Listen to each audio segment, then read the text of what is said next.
Hey, how's it going? Today is Thursday, May 2nd, 2019, which means it is exactly 4 weeks since I bought my new camera, the Panasonic S1. So I've had this camera for a month now, and I've shot a lot of things on it, and I want to talk about the things that I like and some of the things I don't like about this camera. I'm trying a bit of a potato jet standing up shot setup today. First, I want to give some context on me and my history with Panasonic cameras, so let's take a trip down memory lane. In 2009, I bought the Panasonic FT2. It was waterproof and I vlogged my days working on cruise ships. In 2014, I bought the Panasonic GH2. It had such nice skin tones, hackable bit rates, and a flippy screen. In 2016, I bought the Panasonic GH4. This camera had 4K and 1080-60, so I could get cinematic shots and start utilizing slow-mo in my videos. This GH4 has been my main camera for the past 3 years. I also used the G7 as a B cam on a lot of my shoots.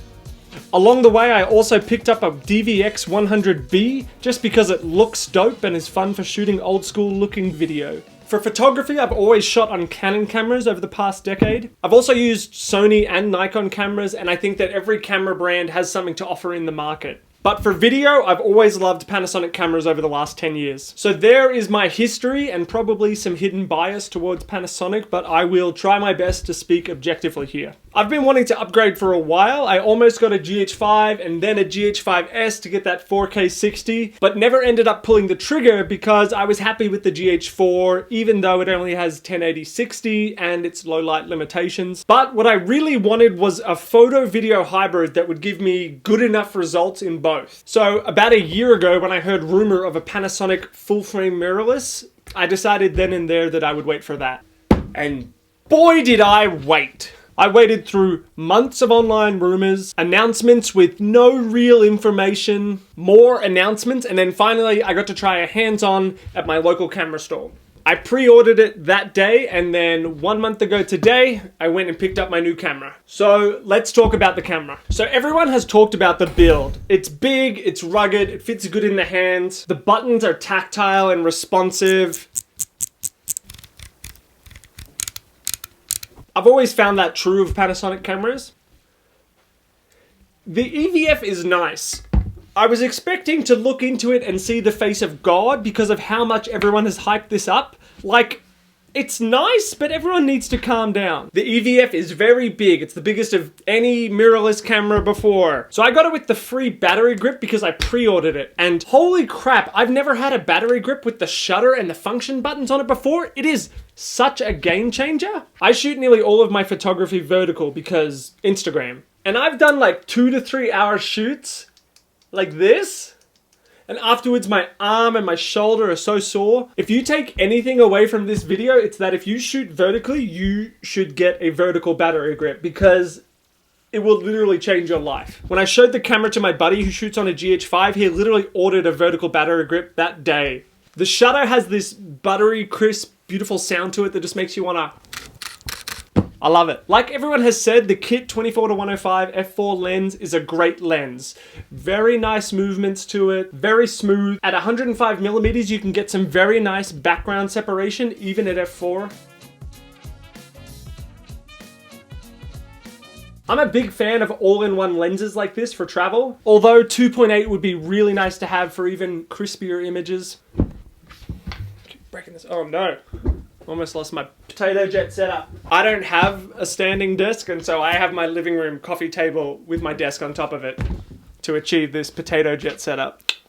As far as photography goes, this is a huge step forward for me personally. I never had the Panasonic G9, and so for me, every Panasonic camera I've had has been hot garbage in the photo department. And this was my hope in looking for a hybrid camera so I could stop carrying a Panasonic camera for video and a Canon DSLR to every gig I go to. I could just take one camera and get decent results in both. And so far, I'm pretty happy. For events, concerts, Instagram photos of my dog, I'm pretty happy. I still need to do more work with the picture profiles to achieve a similar look to Canon for portrait photography. Because so far, some of the photos have kind of a digital look to them, and I haven't been able to replicate the look of a Canon DSLR, which I really love for photography. The quality of the video in some of my shoots has been really nice. I feel like I've noticed a big difference, especially for anything filmed indoors. I filmed a number of concerts over the last month, and the video quality has been very nice, very crisp. Mwah. For video outdoors, I'm still seeing a slight improvement in video quality. Of course, now I have 4K 60, which I'm a big fan of. I'm going to be doing some comparisons to the 4K 24 on this to something like the GH4, GH5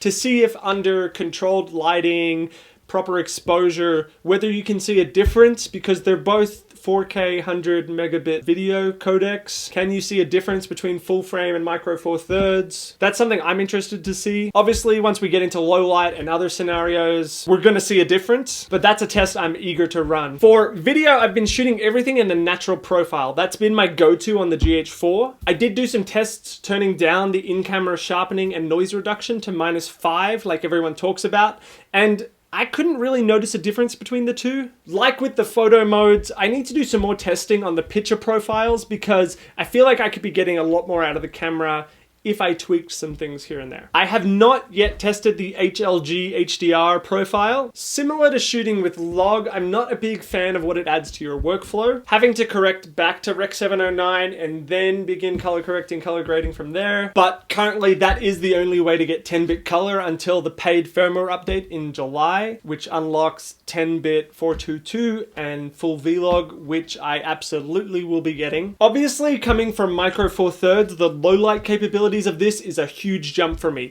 Being able to put the camera in anything above 800 ISO and not have it look terrible is like, what?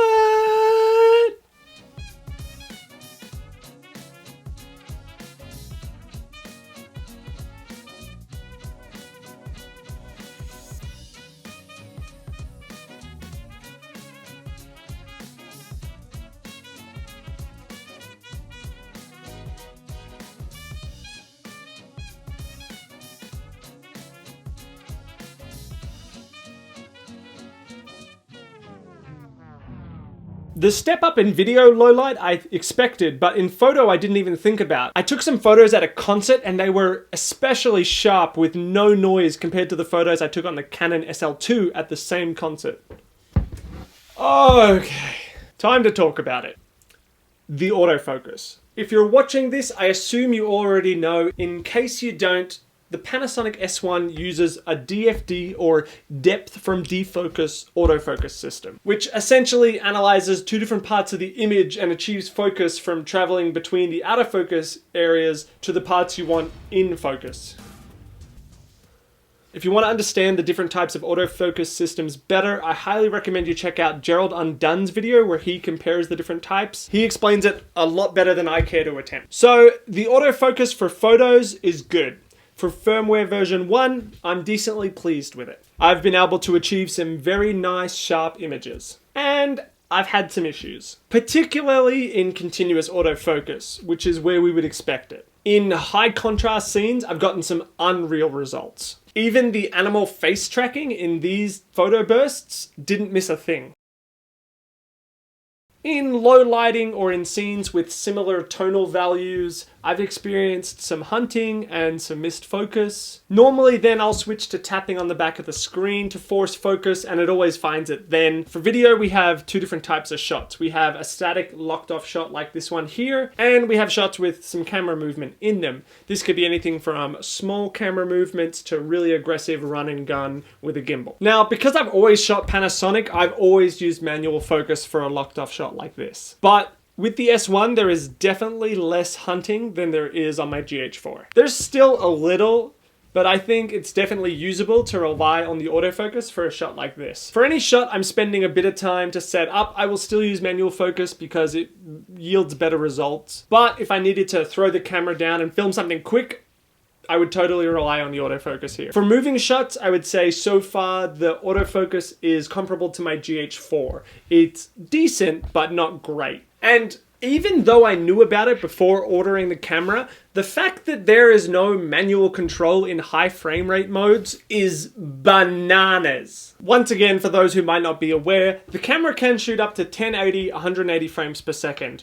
but it only does it in full auto exposure. You can set ISO limits in your menu, but the camera doesn't even tell you what aperture or shutter speed you're shooting at, so getting the 180-degree rule is impossible. Not being able to dial in manual settings and not being able to select 24 frames as an output option makes the slow motion basically unusable, in my opinion. But, and this is why I prefaced my video with my history with Panasonic.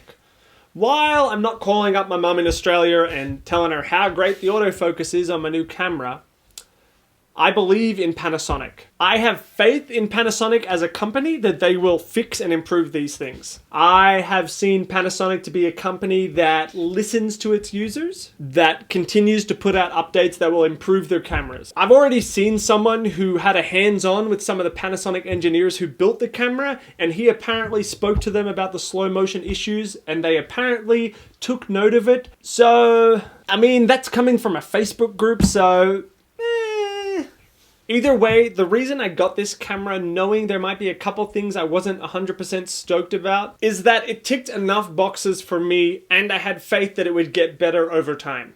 Which is kind of what you want from an investment. Almost all of my cameras have been second-hand or year or two later investments, but I wanted to be a day oneer, so I went in on this guy and I'm very happy that I did. I've got a lot of video comparisons I want to make with this guy. I have a friend with the Nikon Z6 and some others that have Sony A7 IIIs and Canon EOS Rs, so I'm hoping to compare them with this guy over the upcoming months.